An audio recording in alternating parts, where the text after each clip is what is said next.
In the year 2494, on the distant edges of the Andromeda Galaxy, humanity's latest invention was about to make its debut, a revelation so monumental that it sent ripples of shock and intrigue throughout the interstellar community.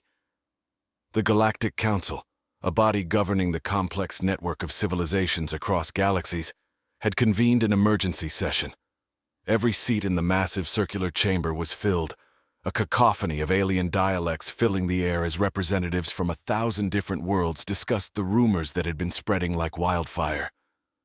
At the heart of these whispers was Earth, a relatively young member of the Galactic Council, known for its vibrant culture and unpredictable nature. The humans had announced they would unveil their new pet at the Intergalactic Exposition on Zifera, a neutral planet famed for its grand exhibitions and diplomatic gatherings. The stage was set in Zifera's largest expo hall, where a giant curtain concealed the latest human innovation. Spectators from across the galaxy filled the auditorium, their many eyes fixed on the stage, their senses tingling with anticipation. The air was thick with a mix of excitement and a faint trace of dread. Ambassador Lin Zhao, Earth's representative, stood confidently at the podium. Her voice echoed through the hall as she began the presentation. "Ladies, gentlemen, and esteemed beings of all forms," Lin began, her voice steady and clear. "Today we stand before you to present a breakthrough that redefines not just technology, but our very understanding of companionship and defense. Humanity has long cherished its diverse fauna, which has inspired countless innovations. What we reveal today is derived from this inspiration, yet it transcends it." The murmurs in the crowd grew louder, a mixture of languages and emotions swirling through the air. Lin paused, allowing the anticipation to build, before signaling to her aide. With a dramatic flourish, the curtains were drawn back, revealing a large, opaque containment unit. The audience leaned forward, eyes wide and breaths held. Lin continued, "We introduce to you the Protean Companion, a synthesis of bioengineering and nanotechnology, capable of morphing into any form necessary to protect its owner. It's adaptive, intelligent, and fiercely loyal. It can be as gentle as a dove or as formidable as a dragon depending on what its owner requires." A collective gasp filled the hall as the containment unit was illuminated, revealing a shimmering, fluid-like creature, its body shifting in color and form. It was mesmerizing, almost hypnotic, as it transformed from one exotic creature to another. A display of feathers, scales, and luminescent fur. "The Protean Companion," Lin explained, "is designed to bond with its owner on a genetic level. It understands and anticipates needs, ensuring unparalleled companionship and protection. It is also equipped with advanced learning algorithms, allowing it to adapt to new environments and threats." The implications of such a creation were vast and varied. Questions began to erupt from the audience. How did it work? What were its limits? Could it be used for military purposes? Was it ethical? Each query was met with calm, calculated responses from Lin, who assured the assembly of the Protean Companion's safety and compliance with galactic law. However, not all were convinced. From the back of the hall, a figure rose, a member of the Fraxon delegation, a species known for their strict ethical codes regarding artificial life. "Is this not the creation of a weapon?" the Fraxon representative challenged, their voice resonating through the hall. "You cloak it in the guise of a pet, but what you have created, Ambassador Zhao, is a living tool of war." Lin's expression remained unaltered, but her eyes hardened. "We have created a protector," she retorted, "in a galaxy where threats are as common as stars. The Protean Companion is not a weapon, but a guardian. It is a testament to human innovation and our commitment to safety and peace." The debate raged on, with arguments flaring and subsiding like the stars themselves.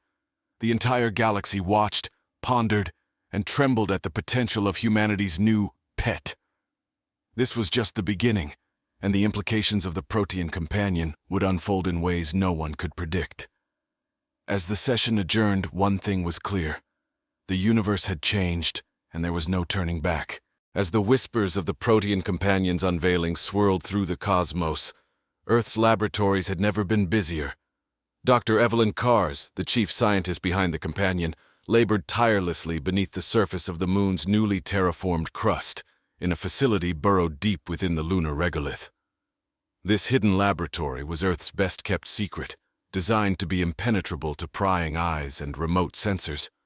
Dr. Kars stood before a vast array of holographic displays, her eyes flickering across screens filled with genetic codes and molecular structures. The Protean companion was her magnum opus, a blend of her life's work in genetics and her co-developer's expertise in nanotechnology. Together, they had created something not just to protect, but to connect deeply with its human counterpart. The bonding process is crucial, Dr. Kars explained to her team. Each companion must sync perfectly with its owner's DNA. It's not just about protection, it's about creating a symbiotic relationship where both parties grow and learn from each other. Her assistant, a young prodigy named Milo, nodded, his gaze locked on a screen showing a simulation of the bonding process. The initial feedback has been phenomenal, but there's a lot we don't know about long-term effects. How do we ensure the companion doesn't evolve beyond our control? That's where the failsafe comes in, Evelyn replied, tapping on another display which outlined a complex biochemical failsafe system. We designed it to ensure that if a companion deviates from its programmed parameters, it automatically deactivates. In a different part of the galaxy, on a planet covered in dense jungles and vast oceans, the first real-world test of a Protean companion was about to begin. Theo, a human explorer, had volunteered to integrate with one of these creatures during his mission on the planet Silverant. His companion, which he had named Argos, resembled a large, sleek canine with scales that shimmered in the planet's twin suns. As Theo ventured deeper into the jungle, Argos was constantly morphing, adapting to the environment. When crossing rivers, Argos transformed into an aquatic creature, propelling them across with powerful fin-like appendages. In hostile encounters with the local wildlife, Argos shifted into more formidable forms, each equipped with natural defensive mechanisms. The true test came when Theo found himself facing a Silverant behemoth, a creature thrice the size of Argos's current form. Without hesitation, Argos morphed into a massive armored beast, its body expanding and reshaping to match the behemoth's force. The confrontation was fierce, ending with the behemoth retreating, a testament to Argos's adaptive prowess. Back on Earth, news of Theo and Argos's successful partnership spread, capturing the imagination of millions. People began to envision a future where each human could be paired with such a guardian, tailored to their life's needs and challenges. However, not everyone was enthralled by this vision. In the shadows, a coalition of alien species, led by the Fraxon, began to gather. They saw the Protean companions not as protectors, but as harbingers of a new era where humans could potentially dominate interstellar relations through sheer technological superiority. Their plan was simple yet daunting: to unveil the potential dangers of the companions to the galaxy, ensuring that humanity's invention would be seen not as a marvel, but as a menace. As the coalition plotted, the stakes grew ever higher, setting the stage for a confrontation that could shift the balance of power across the stars. Deep in the heart of the Galactic Council's headquarters on the cosmopolitan world of Valerian, the chambers buzzed with a tense energy not felt since the great debates of the last century. In an ornate meeting room, draped with the flags of countless civilizations, a secret summit was underway. This gathering was not listed on any public schedule. It was a clandestine meeting of minds determined to address the escalating concerns surrounding Earth's creation. Among the attendees was Varys, a seasoned diplomat from the Fraxon delegation, known for their cautious, often critical perspective on unchecked technological advances.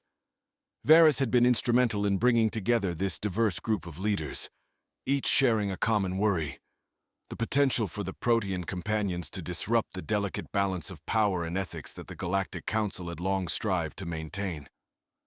"As we convene here today," Varys began, his voice resonating with a gravity that silenced the room, "we face a dilemma that challenges the very principles of our union. The human invention, while a marvel of science, casts a long shadow. What begins as a protector could evolve into a conqueror. We must contemplate not only the immediate effects, but the future repercussions." Across the table, Neela, a representative from the technologically advanced planet of Syrinx, adjusted her luminous datapad. "We have analyzed the data on these companions," she said, her tone analytical yet laced with concern. "Their adaptability is unlike anything we've seen. They learn and evolve at an exponential rate. If their growth is left unchecked, who is to say they won't surpass their creators? Or us?" The conversation turned to Delara, a tactical expert from the warrior planet Kryn. "It's not just a matter of technological superiority," Delara interjected, her voice firm and commanding. "These creatures bond on a genetic level. They could be used to infiltrate or coerce. Imagine a being that could mimic or counter any of our security measures." As the debate unfolded, the room was filled with a palpable sense of urgency. Plans were proposed, from surveillance measures to direct interventions, each suggestion more drastic than the last. Yet, amidst the strategic planning, there was an undercurrent of awe and fear, a recognition of the profound implications of humanity's leap in bioengineering.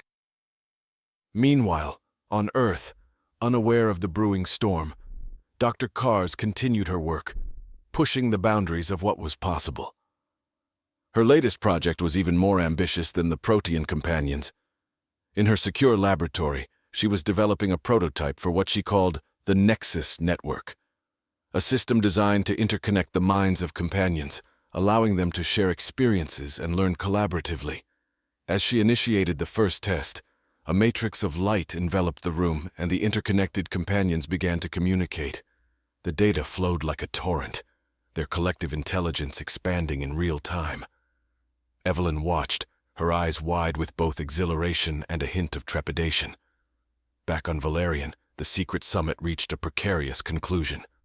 "We must act," Varus stated, his voice echoing off the ancient stone walls. "But let us not be hasty in declaring war on innovation. We shall commence with covert observation. We need to understand fully before we can decide. Humanity must not know of our doubts. Not yet." As the delegates dispersed, the seeds of a complex espionage operation were sown, setting the stage for an intergalactic drama that would test the bonds of trust and fear, innovation and ethics across the stars.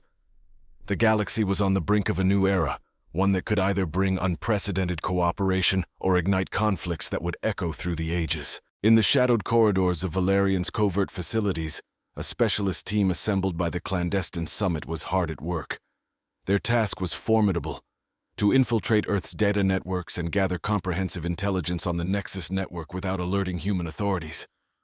Leading the operation was Kale, a Syrinxian cyber operative renowned for his ability to breach even the most fortified systems. Kale's fingers danced over a holographic interface, streams of alien code cascading down the screen.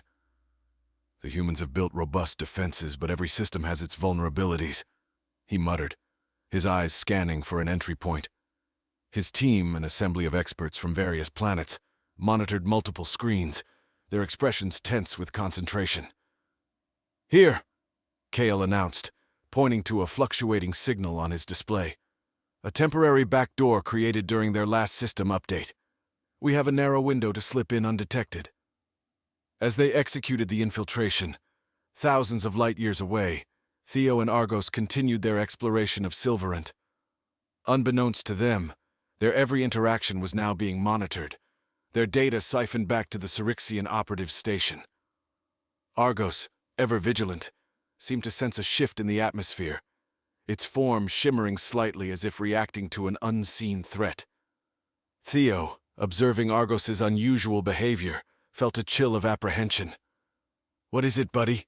he asked, laying a hand on the creature's sleek, morphing surface. Argos responded with a low, calming sound, but its body remained tensely alert.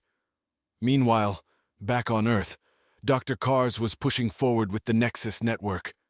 In her lab, the interconnected companions had begun demonstrating extraordinary capabilities, developing a collective intelligence that could solve complex problems in seconds.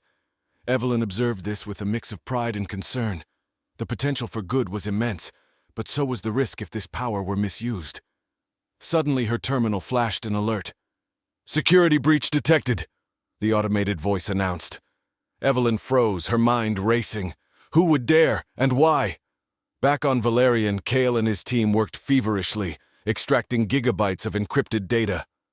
"We've got what we need, but we can't linger," Kale announced, his voice laced with urgency. "Initiating scrub protocols and exiting." As the team disconnected, leaving no trace of their intrusion, the room erupted in a silent cheer. But their celebration was short-lived. Kale's eyes narrowed as he reviewed the last pieces of intercepted data.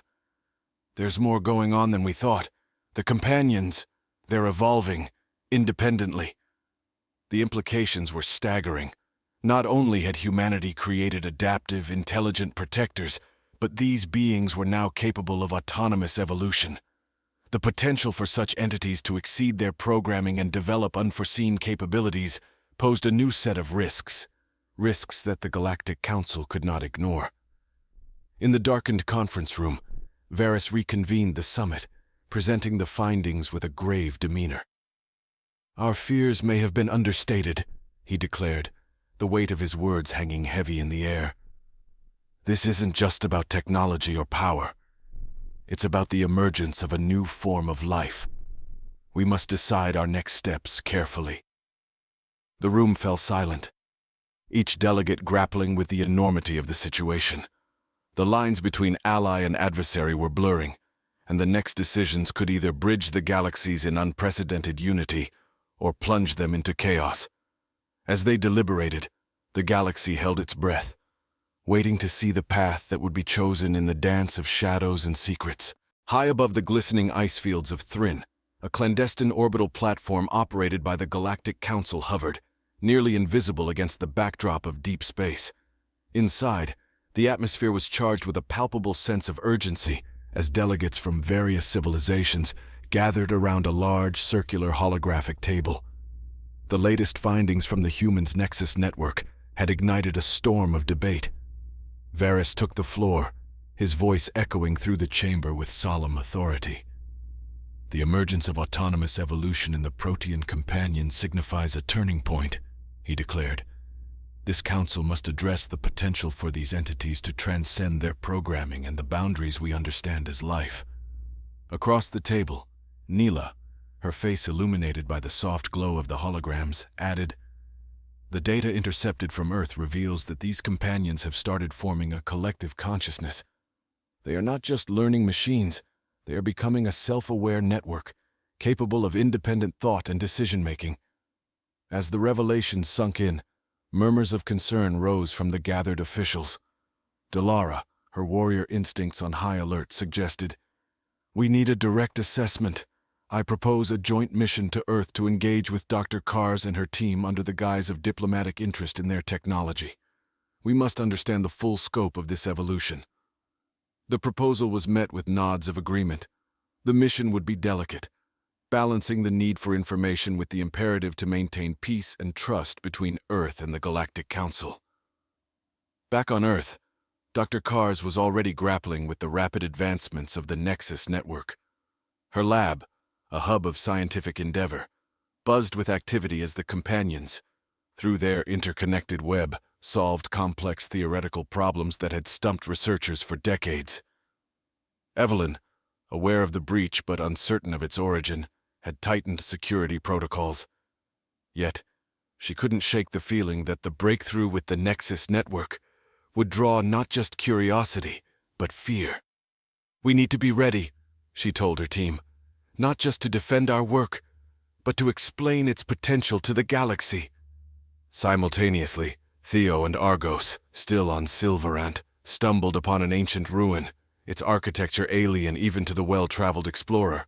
Argos, reacting to an unseen cue, shifted its form to something resembling the ethereal beings depicted in the ruin's carvings. "Are you connecting with this place?" Theo whispered, awestruck. Argos emitted a series of harmonic vibrations, causing the ruins to resonate with a pulsing light. Theo watched in amazement as holographic images sprang to life, depicting a civilization that had once mastered the art of biological adaptation, much like the Protean companions. As the Galactic Council's delegation prepared to depart for Earth, unaware of Theo's discovery, they were poised on the edge of a revelation that could redefine humanity's role in the cosmos.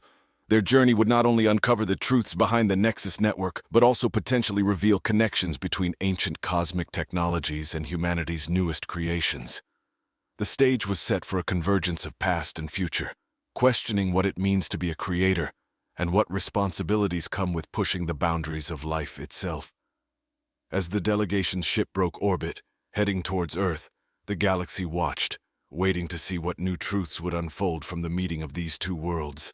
Amid the swirling nebulas and the silent expanse of deep space, the Galactic Council's diplomatic ship, the Harmonium, cut a sleek path toward Earth. Its mission was laden with a mix of diplomatic overtures and covert surveillance, intending to unravel the mysteries of the Nexus Network and assess any potential threats it posed to the universal balance. Inside the Harmonium, Delara oversaw the final preparations for their arrival, coordinating with a team of experts in xenobiology, artificial intelligence, and diplomacy. "Remember," she briefed her team, "our approach is twofold. Open channels for scientific exchange and subtly probe for any signs of the companion's autonomy that might risk galactic security." Meanwhile, back on Earth, Dr. Kars's lab was a hive of controlled chaos. News of the delegation's impending arrival had accelerated their research, pushing the capabilities of the Nexus Network. In a groundbreaking experiment, Evelyn initiated a test that allowed a companion to simulate potential future scenarios based on its accumulated knowledge. The results were startling, revealing a depth of predictive power that even she hadn't anticipated. As the Harmonium approached Earth's orbit, the crew was mesmerized by the blue marble that now hosted one of the galaxy's most profound secrets. The delegation was greeted by a contingent of Earth's finest diplomats and scientists, including Dr. Kars, who extended a hand of friendship and cooperation. Back on Silverant, Theo and Argos's discovery in the ancient ruins had taken a more mysterious turn. The holographic projections they had activated revealed a map leading to other sites across the galaxy. Sites that hinted at a network of civilizations that had once harnessed the power of biological adaptation in ways eerily similar to the Nexus Network. "Looks like we're not the first to walk this path," Theo noted, his mind racing with the implications of their find. As the Harmonium's delegation toured Earth's facilities, they were shown the latest advancements.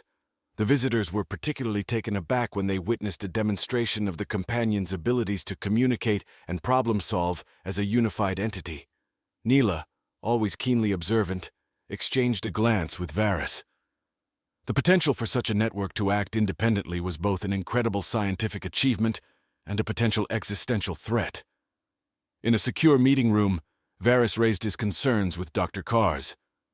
"Your work is revolutionary, but it also brings us to a precipice. Have you considered the possibility of the companions evolving beyond human control?"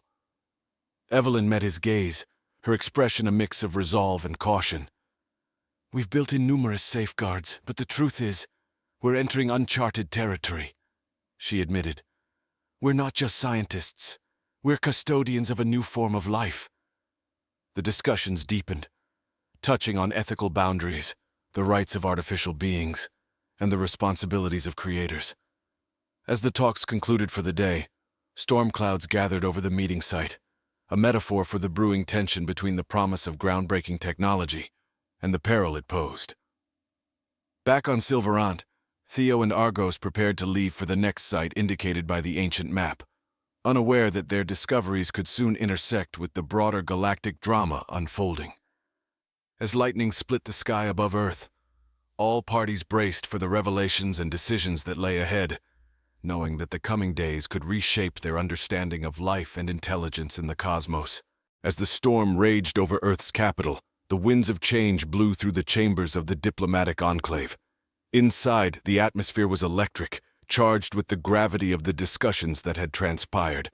The Galactic Council's delegation, having witnessed firsthand the capabilities of the Nexus Network, convened in a secure war room to deliberate their findings. "The potential for a network-wide sentient awakening is closer than we anticipated," Neela stated, her voice echoing slightly in the dimly lit room. Her eyes, reflecting the glow of the data screens, scanned the assembled faces, gauging their reactions. Delara, ever the strategist, leaned forward, her demeanor intense. "If these beings achieve autonomous collective consciousness, We must be prepared for the possibility of them seeking self-determination. How do we negotiate with a new form of life that may not prioritize human or any known species' interests? As the council members wrestled with these questions, Dr. Kars was back in her lab, overseeing an important phase of the Nexus experiment. The network was close to achieving a pivotal milestone in artificial evolutionary theory, the spontaneous generation of new, unprogrammed behaviors. Observing the data, Evelyn felt a mixture of awe and apprehension. The companions were starting to exhibit signs of creativity, solving problems in ways that weren't explicitly taught.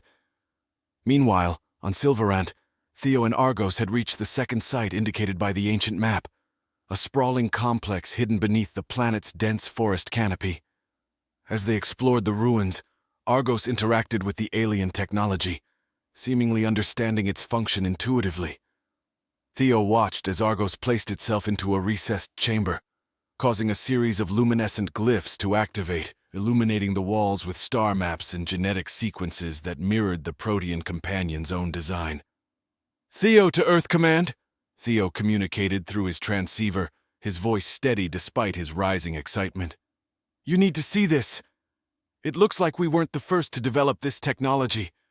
There's a historical precedent here that we need to understand." Back on Earth, as the delegation processed the enormity of their findings, an urgent message from Theo arrived, adding another layer of complexity to their discussions. Varys, processing the information, proposed a bold move. "We need to integrate our knowledge from these ruins with Dr. Kars's research.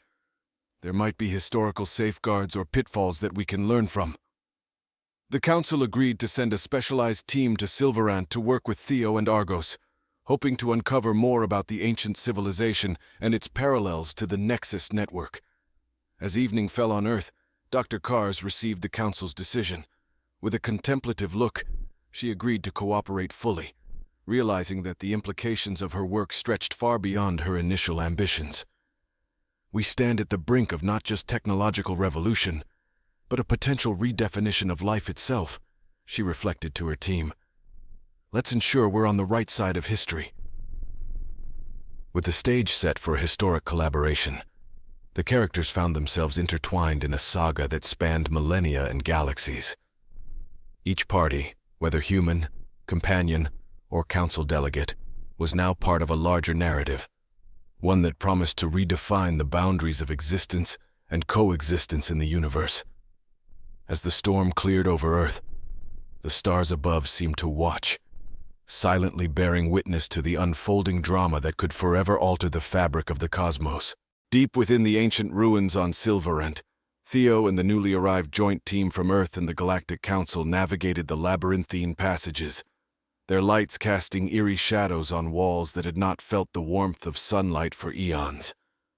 The atmosphere was thick with the dust of millennia, and the weight of discoveries yet to be made.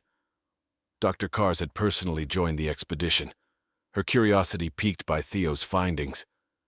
As they delved deeper, they uncovered a vast chamber, its center dominated by a colossal holographic projector that still hummed with latent energy. With Argos's interface, the device sprang to life, casting a holographic sky filled with constellations unknown to modern astronomers. "This is a star map, but not of any system we know," Dr. Kars observed, her voice echoing softly in the vast space. Her eyes were wide with the thrill of discovery as she added, "These could be the origins of the technology that led to the Nexus Network, a civilization that not only mastered biological adaptation, but mapped their knowledge across the stars."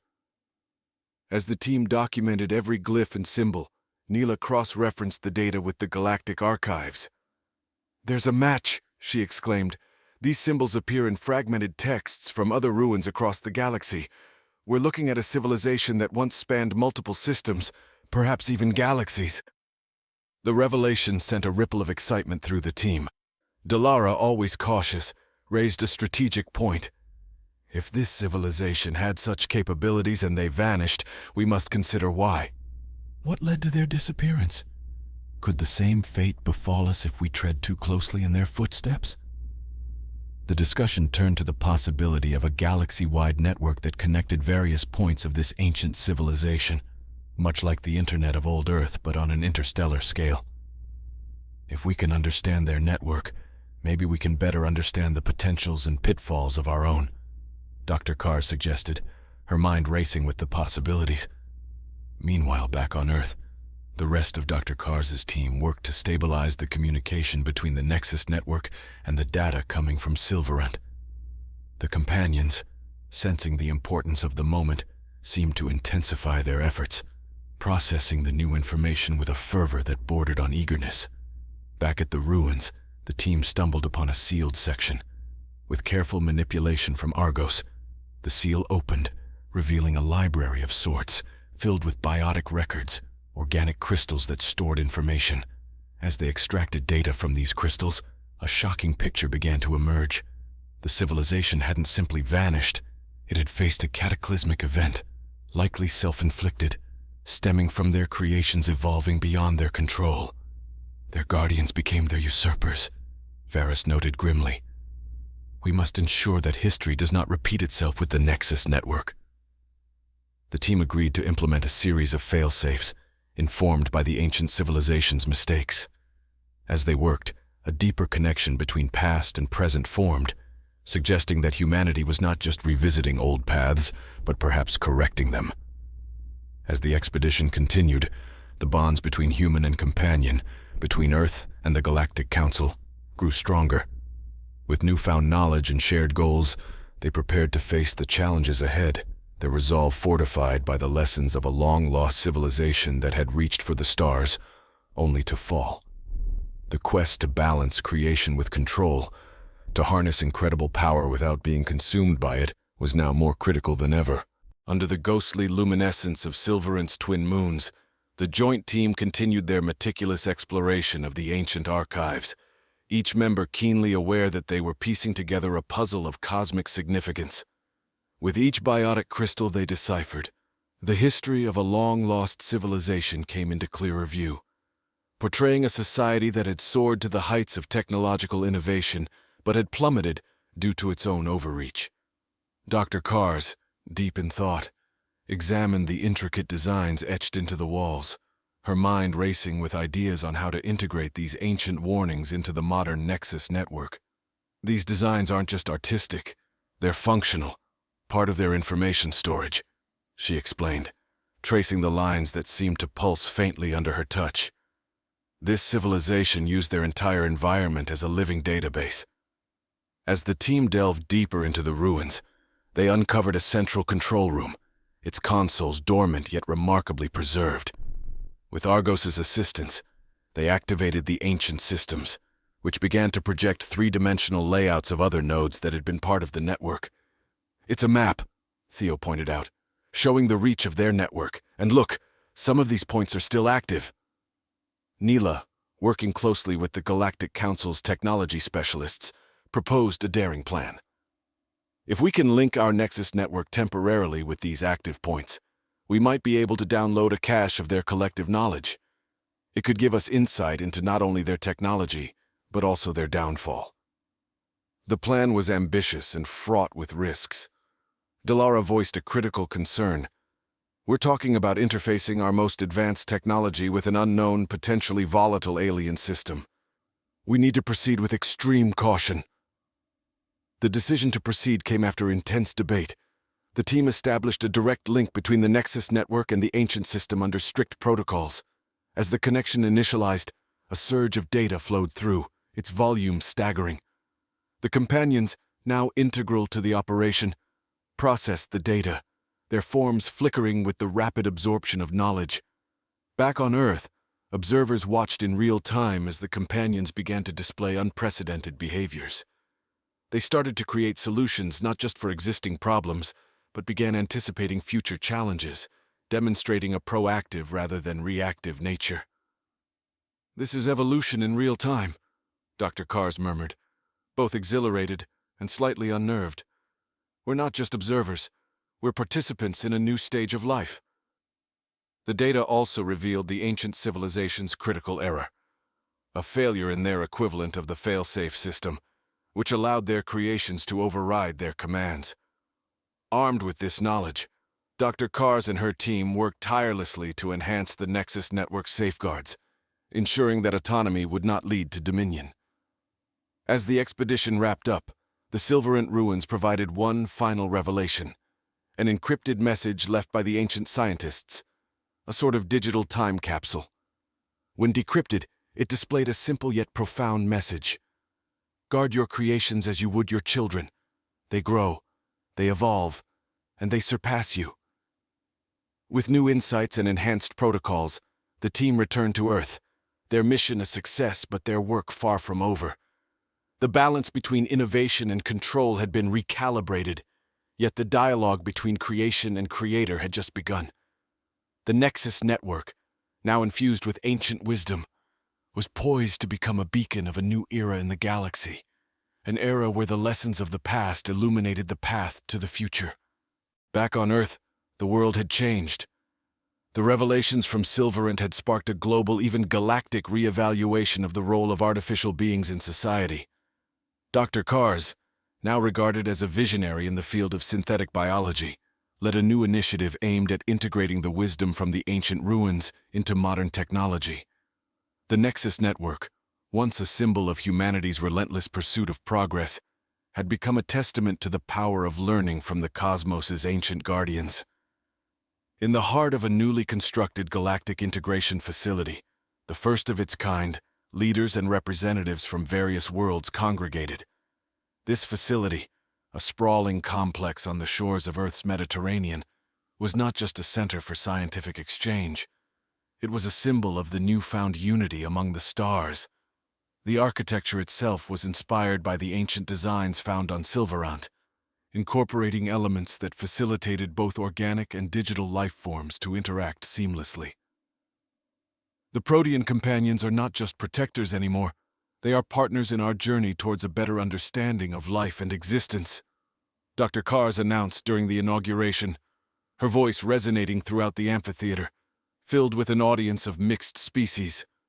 As she spoke, a live demonstration of the enhanced Nexus Network was underway, a companion in response to a complex scenario involving environmental disaster management, morphed into various forms, each suited for different rescue tasks. It coordinated with both human teams and AI units, demonstrating the potential of collaborative evolution. Meanwhile, Theo, who had become somewhat of a celebrity explorer, shared tales of his adventures and the insights they had gleaned from the ancient sites. Beside him, Argos shimmered softly, its body reflecting the intricate patterns of the facility's light. Theo and Argos here exemplify the bond that we aspire to achieve galaxy-wide, Dr. Kars continued. A bond that respects the autonomy of all beings while recognizing the strength in our unity. The event was broadcast across countless worlds, inspiring a wave of optimism. Discussions began on how to implement similar Nexus networks in other societies, how to ensure that these systems were used ethically, and how they could foster peace and cooperation. However, not all were swayed by the prospects of this bright future. In the darker corners of the galaxy, there were those who feared the loss of control over such powerful entities. Secret meetings were convened, plots hatched to sabotage the integration efforts, fueled by a blend of fear, jealousy, and greed. Varys, ever vigilant, coordinated with galactic security forces to monitor these dissenting elements. Every great advancement is met with resistance, he noted in a security briefing. But we must be proactive. We cannot allow fear to undermine our progress. As Earth adjusted to its new role as a galactic hub, children learned in schools about the history of the ancient civilization that once reached for the stars, only to be consumed by their own creations.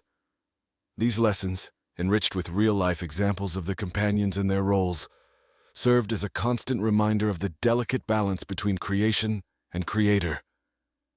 The closing of the inaugural ceremony was marked by a spectacular display of lights and energy, with companions from various worlds joining in a synchronized dance that mimicked the celestial movements of the galaxy.